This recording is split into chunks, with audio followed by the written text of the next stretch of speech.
Imagina uma voz tão suave que parece uma prece. Uma música que te leva para outro mundo, quase como se fosse um sussurro dos anjos. Agora, segura essa. Essa voz angelical pertence a uma mulher tímida que quase nunca aparece, raramente dá entrevistas e ainda assim conquistou o planeta. Hoje, você vai conhecer o lado que quase ninguém mostra da enigmática rainha do New Age, Enya. E não é qualquer coisa não, é desde o seu nascimento até os dias de hoje. Se ajeita aí, porque a história é mais mágica do que parece. Sentem-se, crianças. O Luiz vai contar uma história para vocês.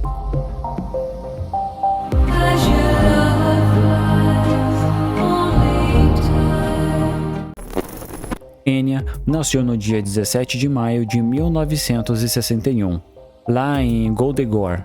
Lá nesse nome aí, se você quiser se arriscar no gaélico, fica à vontade. No condado de Donegal, no noroeste da Irlanda. Mas calma aí, que o nome dela na certidão de nascimento não é exatamente Enya não. Anota aí, Enya Podrogin Nivrenan.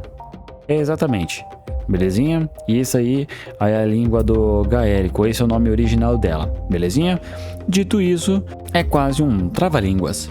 Mas aí entra a mágica. O nome artístico Enya na verdade, uma versão anglicizada de Ethner, uma escolha esperta para facilitar a vida do público internacional. E sabe o que Ethner ou Enya significa em gaélico? Graciosa ou fogo pequeno. Coincidência? Acho que não. Parece até uma profecia, né?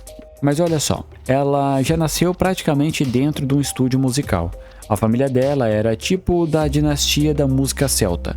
O pai, Leo Brennan, era líder de uma banda famosa na região chamada Slieve Foy Band. E a sua mãe, Mary Brennan, era professora de música clássica. E para completar o pacote, quase todos os irmãos dela também são músicos. Imagina o churrasco de família com jam session de harpa, violino e canto gregoriano. Só coisa de família mesmo. Curiosidade que talvez pouca gente saiba. Enya era uma criança extremamente tímida. E quando eu digo tímida, é daquele nível que prefere conversar com plantas do que com seres humanos. Desde pequena, ela já mostrava um comportamento introspectivo, preferindo observar em silêncio do que participar de conversas barulhentas. Isso seria uma característica marcante em toda a sua carreira.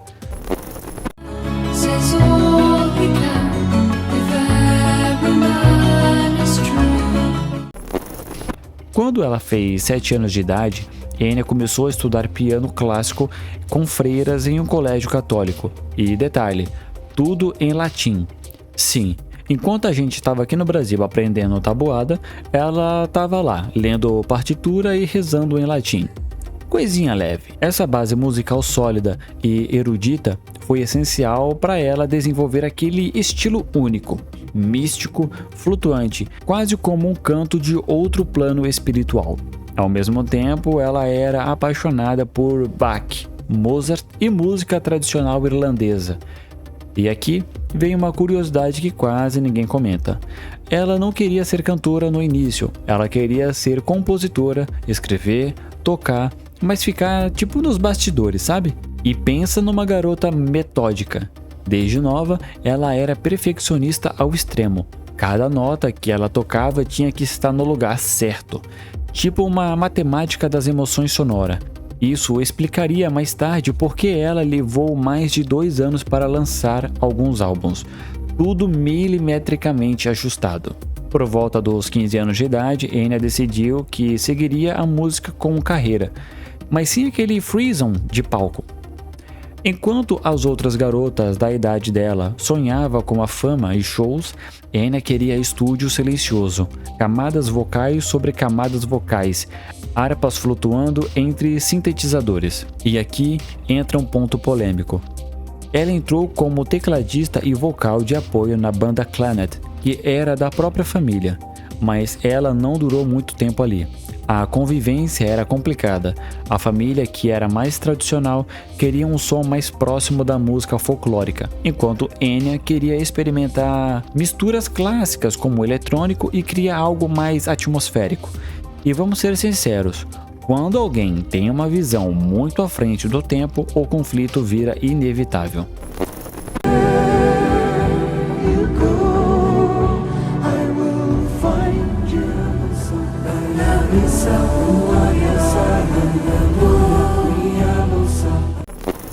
E antes mesmo dos 18 anos, ela já estava com uma pulga atrás da orelha, querendo sair do Clannad e seguir o caminho solo, mas ainda não era a hora. Ela passou esse período se preparando, musicalmente e mentalmente, para se libertar artisticamente, e foi nessa fase que ela conheceu duas pessoas fundamentais, Nick e Roma Ryan. Eles seriam os arquitetos sonoro e líricos que ajudariam Enya a criar aquele som de outro mundo que a gente conhece. Aqui cabe uma pausa rápida. O mais interessante da Enya é que ela não precisou se moldar à indústria. Ela criou a própria bolha, o próprio mundo, e teve coragem de permanecer nele. Enquanto todo mundo nos anos 80 corria atrás de sintetizadores gritantes e refrões dançantes, ela criou canções quase etéreas, feitas para ouvir de olhos fechados. Isso é coragem artística e é raro. Aos 18 anos, ela saiu oficialmente do Clannad e começou a trabalhar com Nick e Roma em trilhas sonoras. Essa fase inicial seria como um esboço do que viria mais tarde. Eles trabalharam juntos em pequenos projetos de TV e filmes, e isso ajudou a moldar o estilo cinematográfico da música dela. Embora ela só fosse lançar seu primeiro álbum em 1987, Enya, que depois seria relançado como The Celts, a fundação de tudo já estava lá, construída com uma infância de disciplina, silêncio e música. A mulher era uma usina de criação no corpo de uma monja meditativa.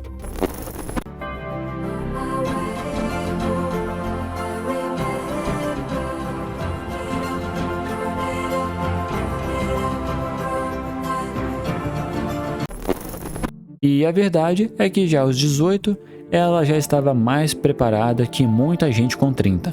Não tinha medo de experimentar. E mesmo sem saber o que viria pela frente, ela confiava em uma coisa: na sua própria intuição. Antes de se tornar a voz dos hinos como All in Time, Caribbean Blue e Orinoco Flow, Enya era só Enya, uma garota tímida no interior da Irlanda que preferia o som das teclas de um piano aos barulhos do mundo. E talvez seja exatamente por isso que a gente escuta a alma dela em cada música. Porque ela nunca tentou se parecer com ninguém, ela apenas foi fiel a si mesma, e olha aonde a levou.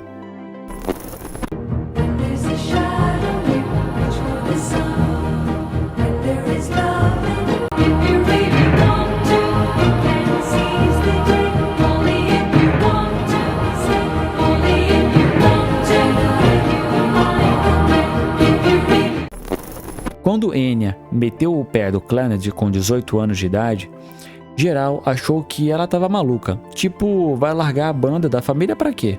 Mas na moral, foi a melhor coisa que ela fez. Logo depois, ela se juntou com um casal de produtores. Ali, eles começaram a produzir trilhas para TV tipo documentário The Celts da BBC, e daí surgiu o primeiro álbum solo em 1987, Enya, que depois virou The Celts.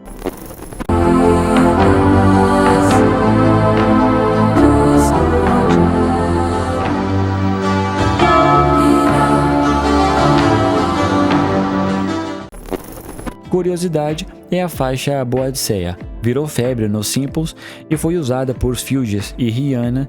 Sim, Rihanna samplando Fada Celta. Mundo louco, né?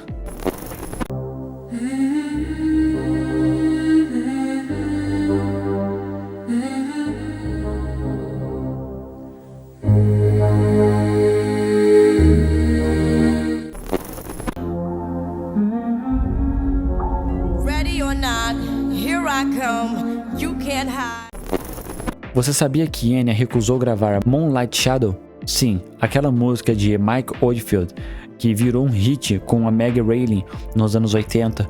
O produtor queria a Enya, mas ela disse não. E por quê? Porque ela não queria ser só a voz bonita da música dos outros.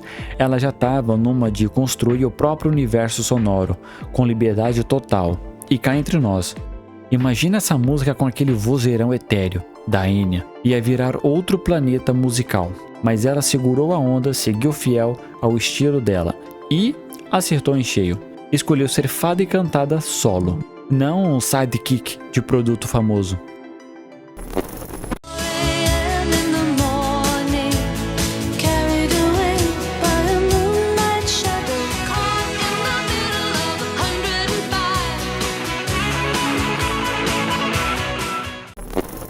Aí veio 1988 e BUM! Ela lança Watermark com Orinoco Flow. Quem nunca ouviu? Say away, say away, say away. Meu filho e minha imaginação já vai longe.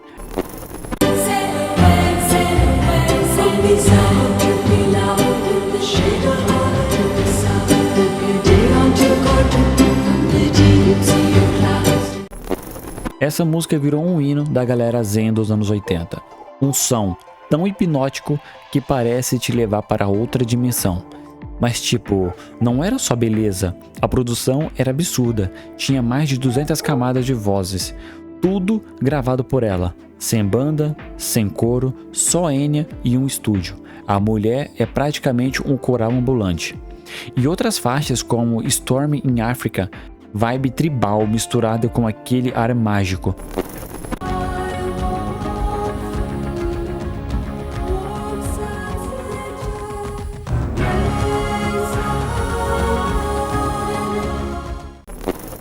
E tem uma outra música também, Evening Fall, perfeita para quem curte chorar bonito.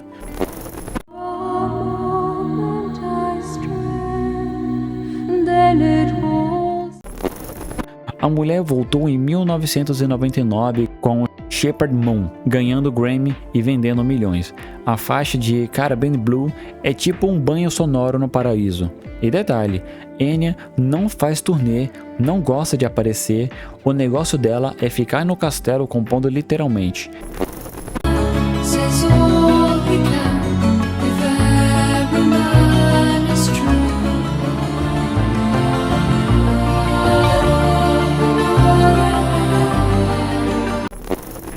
Ela comprou um castelo na Irlanda onde mora até hoje. E mano, ela tem um esquema de segurança sinistro, porque já teve um stalker invadindo a casa dela.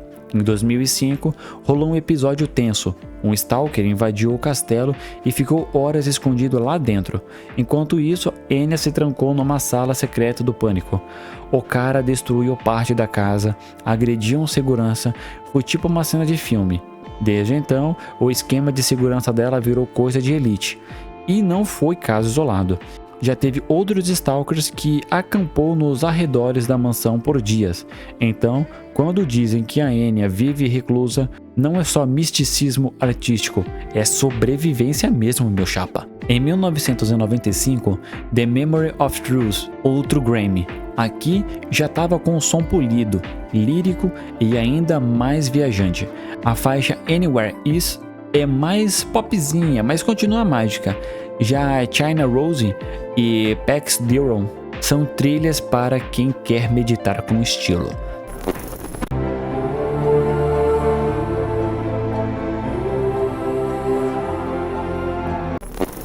Em 2000, foi o ano que o mundo parou para ouvir Only in Time.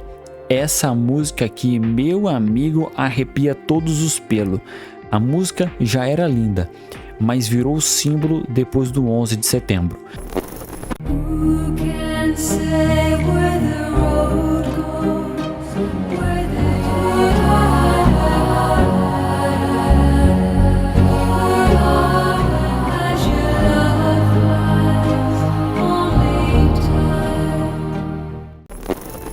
Foi usada em reportagens, cerimônias, comerciais, aquela vibe de consolo e esperança que só a Enya consegue entregar. O álbum A Day with Ray vendeu mais de 15 milhões de cópias e tudo isso sem shows, sem promoção pesada Enya é o mistério mais bem sucedido da indústria. Em 2005, ela lançou Amaranth Time, um álbum onde canta em Loxian, uma língua inventada pela Roma Ryan. Sério, os caras criaram uma língua só para expressar o amor cósmico em forma de som. É muito além. É coisa de outro planeta. Sucessos como Amaranth Time parece um sussurro do universo.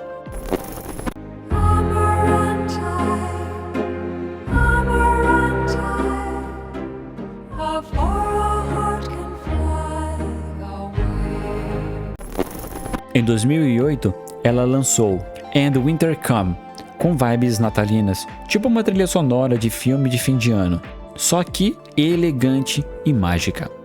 E aqui vai um destaque especial para Trains and Winter Rains e White is Its Whiter Night. Neon signs in the night.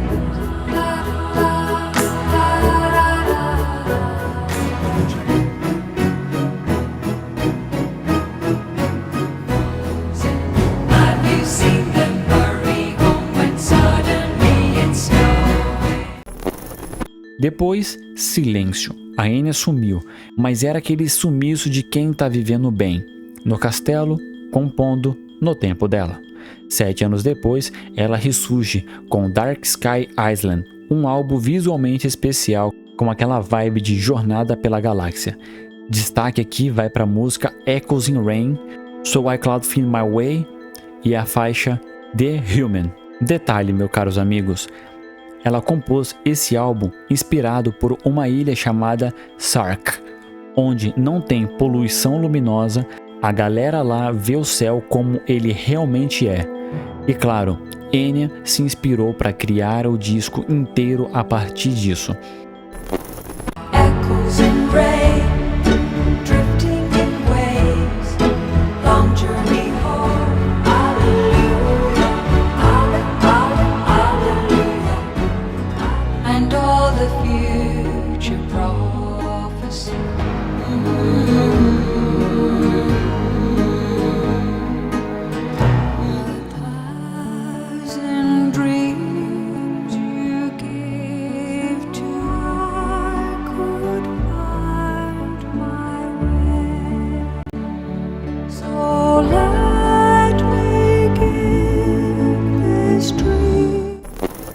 Isso é muito sensível, cara. É arte no mais alto nível. Hoje, Enya continua morando no castelo com sua fortuna avaliada em mais de 150 milhões. Tudo isso sem precisar pisar num palco, sem ser capas de revistas de fofoca. A mulher venceu o jogo do jeito dela. Enquanto uns vivem de viral, ela vive de atemporalidade.